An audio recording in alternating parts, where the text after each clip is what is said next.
we are giving away all of these 16 prizes here to celebrate the World Championship, including a signed photo from Raymond van Barneveld and Phil Taylor, which includes a match used dart. Just head over to our Twitter, link in the description, to see our pinned tweet for full details, and don't forget to comment and subscribe.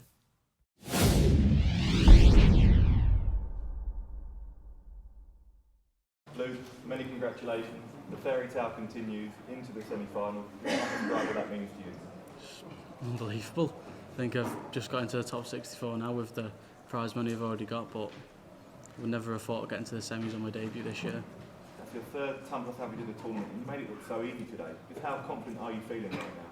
Feeling confident ever since the Christian Kiss game when I hit the 106 and then started to die down, and I've gone back to back ton plus averages. But I think it's more about the doubles. I could have averaged 70, 80. It's just all about getting over that line, especially in the set play. And we saw Brendan, to get to this stage, beat two world champions, Gary Anderson and Gerwyn Price, and just swept him aside. So what does that say about you and your game right now? Well, I would have thought I was playing Gezi or Anderson, but wasn't to be, and Brendan was just another opponent in my way, and I've pushed him aside. Now I'm into the semi-final. And you've already beaten one world champion in Raymond van Barneveld. Now it's another one awaiting you in the semi-finals in Rob Cross. What are you expecting from Rob? He come back really good today, and don't want to jinx it, but every game I've played I've gone 2 sets up or 1 set up, so I think I'm a good player to get off the mark quickly. Obviously Rob lifted the title on debut in 2018, you're looking to replicate that. How much inspiration do you take from what Rob achieved? It was unbelievable. First time he was in the UK Open against Van Gerwen, and then later on he went to win the Worlds, and same with me, got to the last 64, last 32 of the UK Open, and now I'm in the semis of the World Championship. And you've only dropped 3 sets in reaching the semi-finals. What do you think it's going to take to stop you lifting this title? A lot, based on all my performances in this World, but it's whatever Luke Littler and Rob Cross turns up tomorrow evening. Well done, Luke. Thank you. Thank you. Luke, you seem to be growing in confidence as a person sat there as well. This is obviously your interview on there. This is the most chatty that you've been. Do you feel you're developing as a person in this tournament as well as a dart player? Yeah, it always takes a few legs to settle in on that stage. You've seen I went 2-0 down with the darts, and then I've come back, went 1-0 up, and I was 4-0 up. So it just takes a few legs to get myself focused and find my rhythm. You said up there as well, it's the first time that you believe you now can win this tournament. When did that mentality shift change? As soon as I hit the winning double, I was like 2 games away, and Brendan said, well done, you can go all the way, same as Raymond. So a lot of respect for Brendan as well as Raymond for saying you can go all the way. When all these greats of the sport are saying you are this generational talent, what does that mean to you?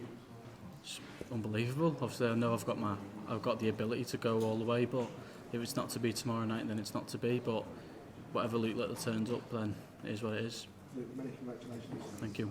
Luke, at this stage, were you half expecting it wouldn't be Brendan Dolan today, it would be Gary Anderson or Gerwyn Price, as you mentioned before?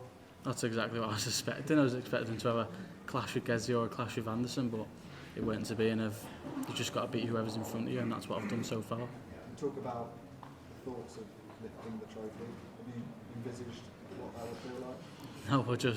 No, I know I've got a good chance, and I know in myself I've got a good feeling that I can go all the way now. Thank you. Biggest game of your life tomorrow.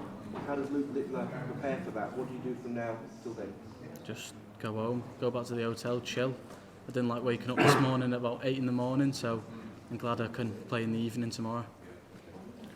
Luke, you mentioned that you typically start off games very, very quickly. Throughout this week, Rob has always said that you start games off slowly, so how much of an advantage could that be? Didn't know that, thank you. No, but it's whatever Luke Littler turns up, so I'd love to get off to a good mark, a fast mark, like I have done in all my games, but if I do go a set down, then I've got to come back, because there is quite a few breaks now. We're into the last 8 in the semis. Obviously, the World Championship is your main aim at the moment, but how difficult is it to keep you out of the Premier League now with everything that's happened? I've seen what the Premier League does. You have like Monday, Tuesday Pro Tours, and then Wednesdays the Euro Tour qualifiers, and then you've got the Premier League, the weekends Euro Tour. So I think the PDC are going to keep me out of it, because that'll be just gruelling, like everyone has said. Luke, huge well done, thank you. Thank you. Luke, Matt Roden, BBC, congratulations again, it's nice to be back here with you. Seeing you signing autographs and stuff for the young fans outside, I know you touched on it slightly, but are you aware, being part of this, how much this is doing for the sport, the press attention, and getting young fans interested with you as an inspiration? Are you aware of that? Yeah, I think I've been since the first game against Christian. I've been to the Arsenal game, I've been to the Tottenham game, and people just come up to me. You don't even know who they are, but they know me, so it's a good feeling, and I'll always take pictures of anyone. And when you go to these games, because we saw you were at the Spurs game, I think yesterday, what are the players saying to you? Because I know a few of them like the darts. Yeah, I was in James Madison's box. He's still injured, but it was just good to meet him, good to get a few pictures and meet his family. It was really nice. Chatted to Rob Cross at the end of the last game. He said there might be a slight advantage coming in as a debutant. He obviously won his debut tournament as well, because you're not kind of scarred by some of the near misses. Is that something you're feeling yourself? Do you come in here with the freedom that possibly other players haven't got? That's what I've done since my first game. If I got beat my first game, then it's what it is. I've got the experience, but I've got even more experience and I've got even more hope of going all the way. We've been seeing lots of pictures of which BBC and other outlets are now using of you as a little boy. I think one was even in nappies or magnetic forward, throwing darts. I'm sure you've revisited those. What do you think about when you watch those videos now and you're standing on the greatest stage of all and that kind of contrast between the two of them? It's crazy. It's crazy watching myself back when I was 18 months, 2 years old in a nappy, but it's all paid off. And final question from me. I know obviously there's a big love of darts around the family, but can you just take me a little bit back to your roots? We see those videos of you playing as a young boy. Obviously you like the sport, but there must have been some inspiration around you, family and stuff like that. Can you talk to me through that? Who got you into it and kind of supported you, etc.? It was just my dad. He was always played in the house. He never played in a pub league or out, so I was just looking up to him, and then when we went to some shop I just pointed at the magnetic dart ball because they look similar, and then yeah, the rest is history. Okay, well, good luck, and we'll probably see you here tomorrow. Hopefully, thank you.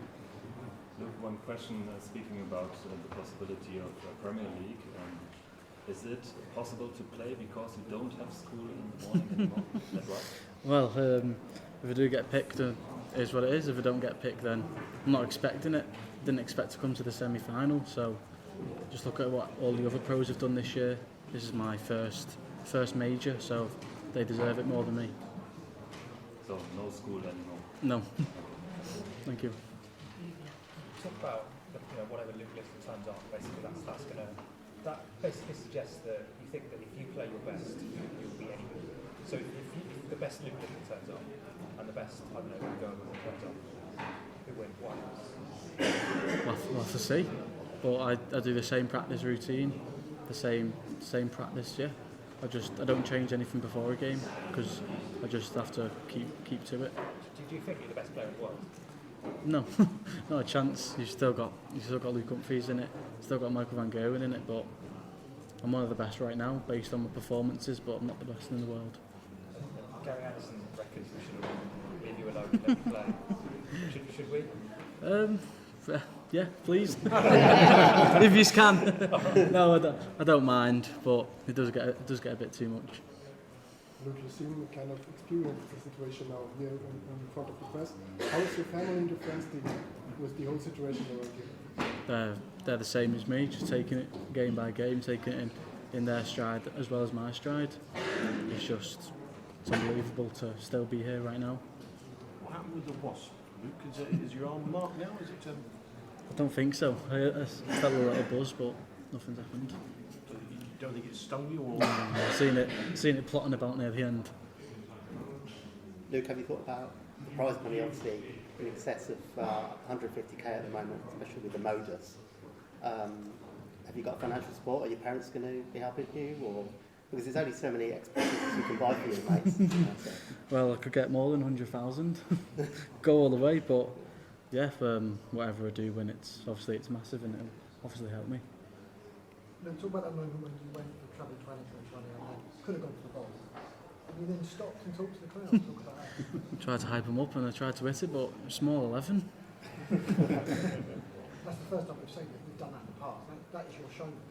Yeah, I've done it on the modus and I tried to do it up there, but it wasn't to be, so I'll stick to the single 10 to set up the tops.